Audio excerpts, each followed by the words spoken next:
Hoy les quiero hablar de un libro muy especial, de un autor muy especial para mí.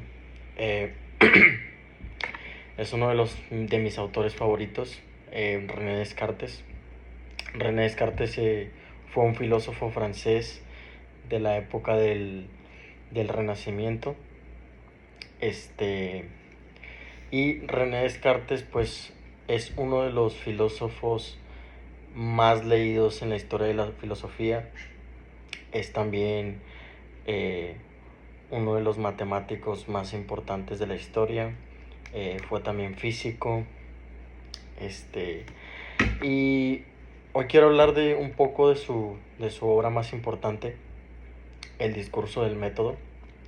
Eh, el discurso del método es un mecanismo de aprendizaje, es un ejercicio dialéctico que para la época tuvo mucha relevancia porque, eh, digamos, forma un precedente entre lo que era la creencia, el dogma y el pensamiento racional, el pensamiento más probado, ¿no?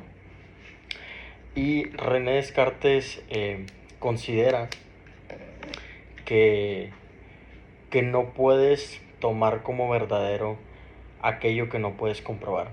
Es decir, a ti te llega cierta información, tú no puedes decir que esa información es verdadera sin antes no haber hecho una investigación sustancial que compruebe aquello que dices que es verdadero y que tomas como verdadero, ¿no? Entonces para la época fue muy importante. De hecho, pues se le conoce a Descartes como el padre de la modernidad y del pensamiento moderno. Porque antes de Descartes sí hubieron muchos filósofos muy importantes, aunque no me quiero meter en eso. Pero sí quiero resaltar la importancia de, del método en nuestra sociedad actual, porque creo que en nuestra sociedad actual todavía seguimos viviendo, sobre todo por, el, por la modernidad, por redes sociales, por los medios de comunicación que tenemos.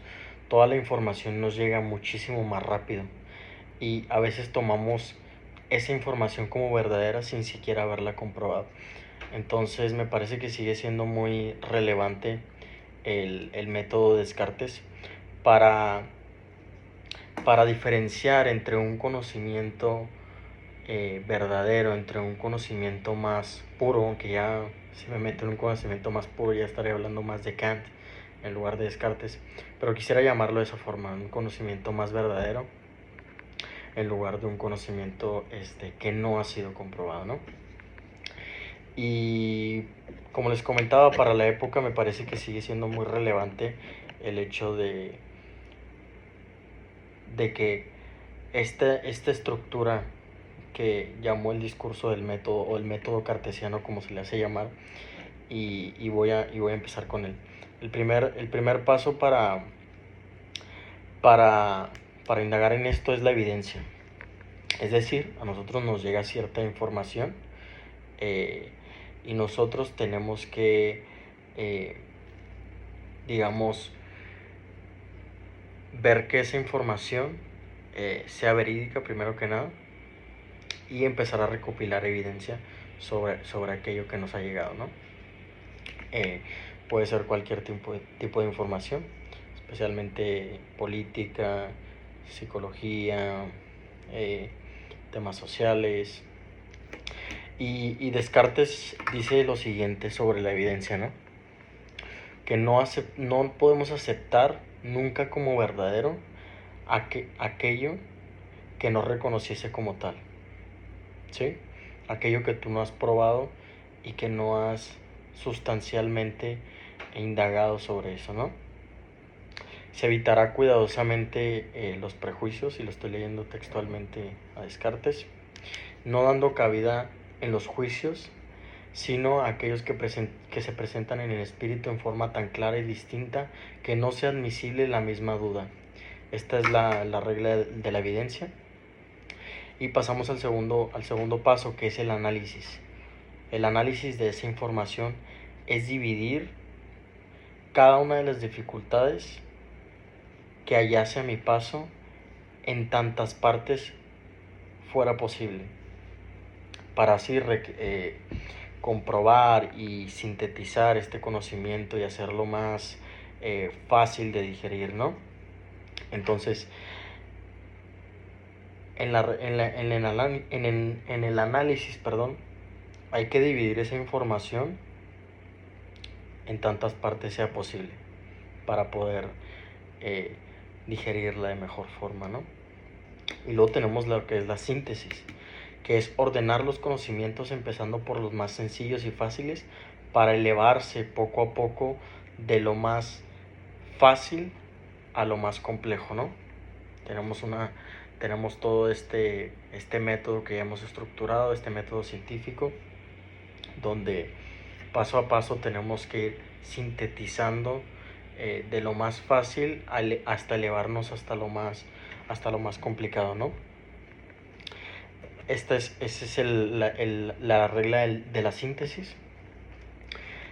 Y por último, la prueba, ¿no? Que me parece que es el paso más importante, porque ahí es donde vas a probar si todos los otros pasos que has seguido se prueban en la práctica, son correctos, son verdaderos. No es algo, y René Descartes lo decía, no es algo que tienes que seguir el metodológicamente todo el tiempo, ¿no? Que cada información que nos llega, pero sí tener conciencia de que mucha información que nos llega del mundo empírico no siempre es verdadera y real, ¿no? Y eso es lo que René Descartes criticaba, y por eso estableció este método, que para mí sigue siendo muy relevante por lo que les comentaba al inicio del video.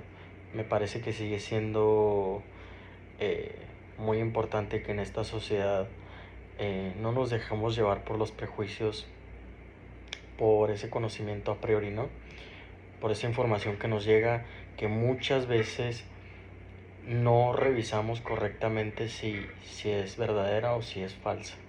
No sabemos si muchas veces lo que creemos, no sabemos por qué creemos lo que creemos, ¿no? Creo que eso es muy importante, estar seguro de aquello que tienes conciencia.